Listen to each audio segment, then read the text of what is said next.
Yaxşı ala. Bir dənə damaru mən saxlamışdı qağaş. Hə? Elladan adım mən çəksin. Mən çəkmir. Ala çəksəm nə edəcəksən ala? Çəksəm nə edəcəksən? Döyəcəksən mən qağaş. Ha?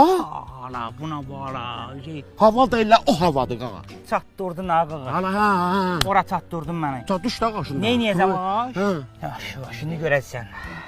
Görürəm, baxıram sən. Rəqsə də gedirsən qağaş. Nə rəqs ala? İndi göstərədim sən rəqsi. Gözləyirəm qaş, yaxşı. Oyunu qutarandan sonra gözləyirəm, buradayam. Oynadın, qutardın qağaş, hə? Hə. Əgər başqa mahnı oynamaq istəsən qaş, Ellada xanımın aldığı iPhone-xundan bir dənə Lüboy mahnını qoyum, internetində var, ona da oynayaq. Ha, qağaş. Sən axırıncıda var deyirəm ki, Ellada xanımın adını Dilbə Hətimə dala da. Hər qaş. Yaxşı, baş üstə. Ellada. 2 dənə L var orada. L-L-A-da.